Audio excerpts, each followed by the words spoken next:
official joint statement, may I call Attorney Eugene Javier of the NBI to read.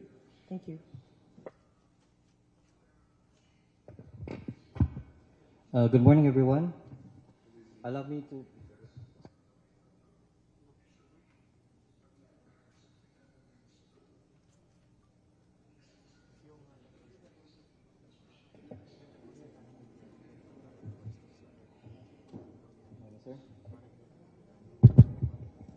Good morning, everyone. Allow me to deliver a brief, not so brief statement. From the very beginning, the tragic shooting of Percy Lapid indicated that it was part of a larger scheme stemming from a deeper motive. As will be described and detailed in this report, what was discovered from the in-depth investigation of Mr. Lapid's death was the unfortunate transformation of a pillar of justice, the correction pillar, into a deep, large-scale, and systematic criminal organization. Thus, this presentation will show that a criminal organization exists and is embedded within a government office. And that office is none other than the Bureau of Corrections, which controls what the United Nations Office on Crime and Drugs describes as the biggest mega prison in the world. Percival Caragbabasa was born on March 14, 1959. He is better known as Percy Lapid. Mr. Lapid was a journalist by profession and known for his hard-hitting and straightforward style. On October 3, 2022, at 8:30 p.m., Mr. Lapid was shot and killed on Arias Street, Santa Cecilia Village in Las Piñas City. He was driving his black Toyota Innova from his house to the studio when two persons riding a motorcycle in tandem situated themselves beside his car and fired 3 bullets, causing his instantaneous death. The two persons then fled towards Alabang Zapote Road.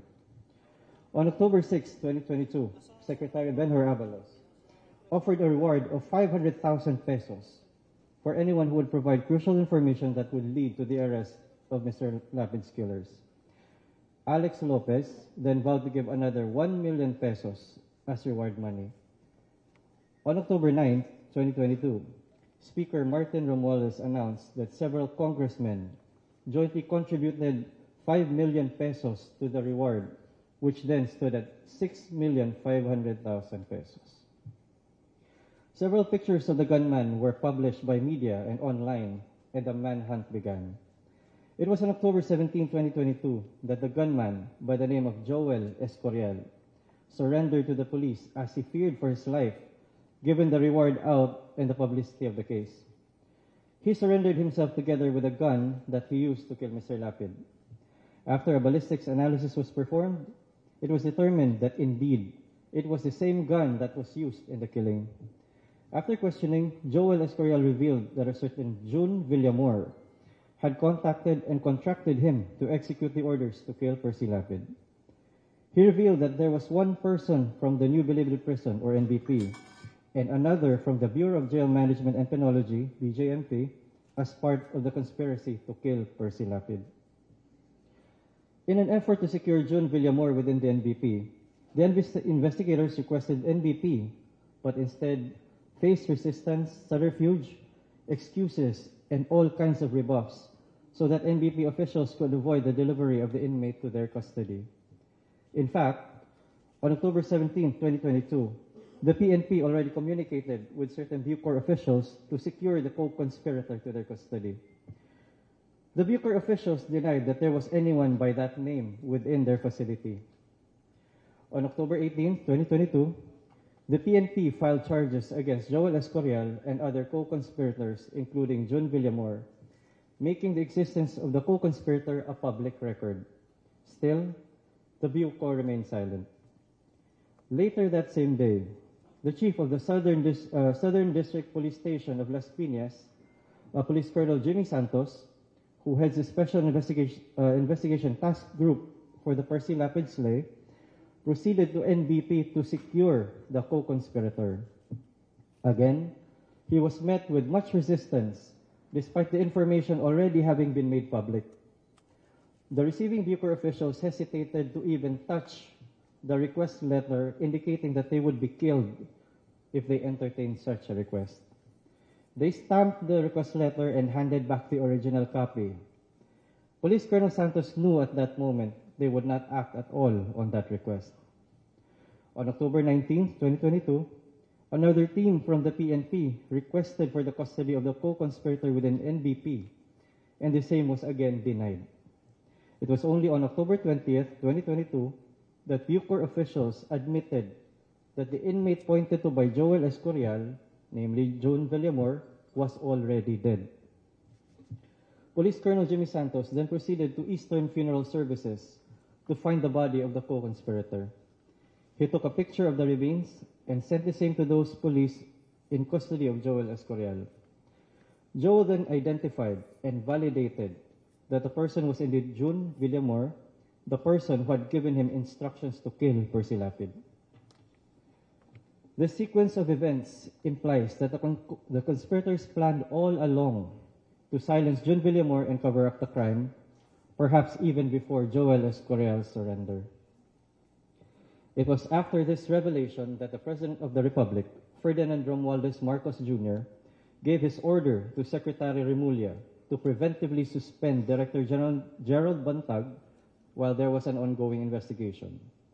This came after the President was appraised of the situation and made fully aware of the facts revolving around the death of the journalist. He then instructed for General Gregorio Pio Catapang Jr. to be designated as Acting Director General of the Bureau of Corrections.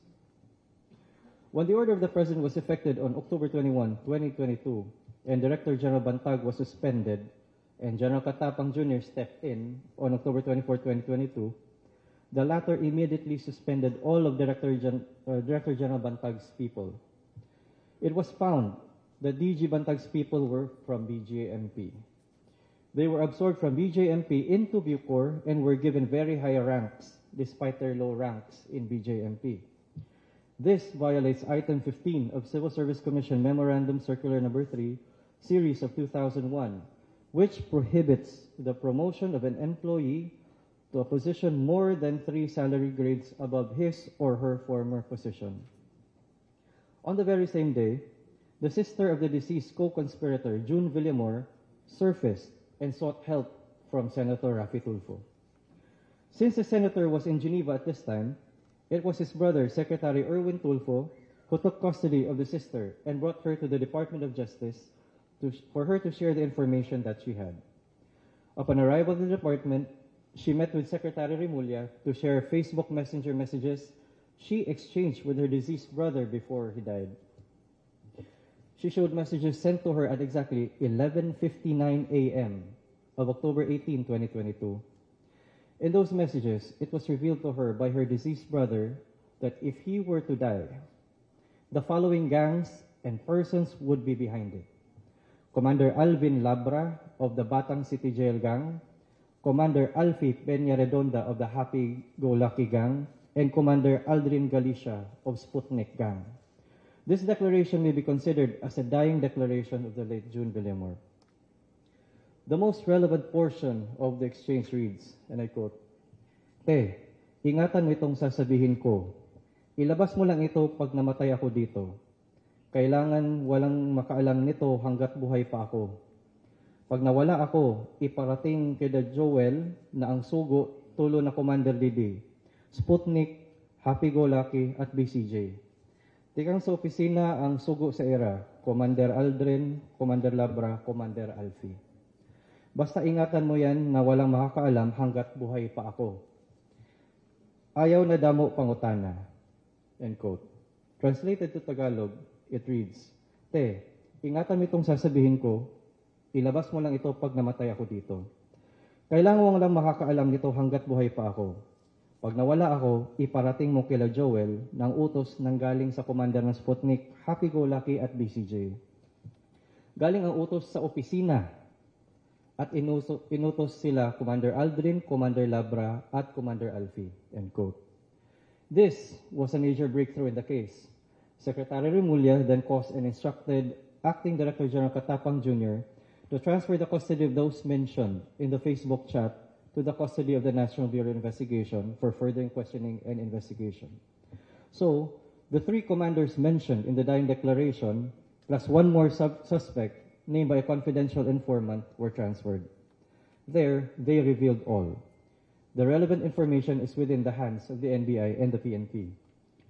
Thus, through the unique concerted efforts of the National Bureau of Investigation and the Philippine National Police, with guidance from the Department of Justice and Department of Interior and Local Government, a thorough and candid investigation was conducted jointly.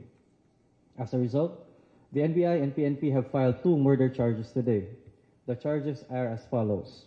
First, for the murder of Percival Mabasa, better known as Percy Lapid, we have charged Director General Gerald Kitaleg Bantag, DSO Ricardo Soriano Zulueta as principals by inducement. PDL's Denver Batumbakal Mayores, Alvin Cornista Labra, Aldrin Micosa Galicia, and Alfie Peña Redonda are likewise charged as principals by indispensable cooperation for the murder of Percy Lapid. Second, for murder of Cristito Villamor Palanya, alias June Villamor E. Globa, or Crisanto Villamor, nickname Edoy, we have charged Director General Gerald Kitaleg Bantag and DSO Ricardo Soriano Zulueta as principals by inducement. PDL's Alvin Cornista Labra, Alvin Micosa Galicia, Mario Hermones Alvarez, and Joseph Medel Jorfo are charged as principals by indispensable cooperation. PDL's Christian Dizon Ramac, Ricky Lamigo Salgado, Rodi Pabustan de la Cruz, and Joel Alog Reyes are charged as principals by direct participation. It was found through the investigation that both Director General Gerald Bantag and DSO Ricardo Zulueta were behind the killing of both Percy Lapid and June Villamor. The sworn statements of the PDL show a clear and direct line of communication from Director General and DSO Zulueta to Denver Mayores, who communicate with Alvin Labra, who then coordinated with Aldrin Galicia, who then orchestrated and executed the killing of Percy Lapid through his gang members and his gang members' contacts on the outside, ultimately ending with gunman Joel Escorial and his group. With respect to June Villamor, the same sworn statements of the PDLs show a similar clear and direct line of communication from the Director General and DSO Ricardo Zulueta to Denver Mayores, who communicated with Alvin Labra and then coordinated the same with Aldrin Galicia, who then orchestrated and executed the killing of June Villamor through his gang members. This time, June Villamor was suffocated to death by a plastic bag and held by his own gang members. This unique circumstance shows that the order came from a high official of the Bucor. One usually seeks refuge and protection from his own gang members. The fact that they killed one of their own means and indicates that there were instructions from the top and the gang simply had no choice but to execute. Director General Bantag had a clear motive to effect the murders. For Percy Lapid, it was continued expose by the latter of the issues against the former on his show, Lapid Fire. This is evident from the video sent by DSO Zulueta to Denver Mayores, which was later forwarded to both Alvin Labra and Aldrin Galicia. For June Villamor, it was the attempt to cover up the murder of Percy Lapid. We have initial yet credible intelligence reports that indicate that the money trails described by the PDLs match the bank activity of those charged. The self-confessed gunman stated that the reward for the murder of Percy Lapid was 550,000 pesos. According to the credible intelligence reports, within the period of September 15, 2022 and October 7, 2022, there were indeed cash deposits totaling the amount of 550,000 pesos. In sum, all the statements given by the PDLs and gunman Joel Escorial, coupled with evidence, corroborate as to the material facts needed to prove the 2 counts of murder. All departments and agencies involved in this case extend their heartfelt condolences to the families of the victims in these 2 cases. No amount of cases filed will bring their loved ones back to this world. However, the unfortunate deaths of both Percy Lapid and June Villamor will not go in vain. The investigation has brought to light the institutionalization of a criminal organization within the government. This will be the cause of many reforms in government and the strengthening of current mechanisms to ensure that nothing of this nature will ever happen again. This concerted and coordinated effort of both the DOJ and the DILG is a war against impunity and the continuous and gross disregard of the rule of law. Thank you.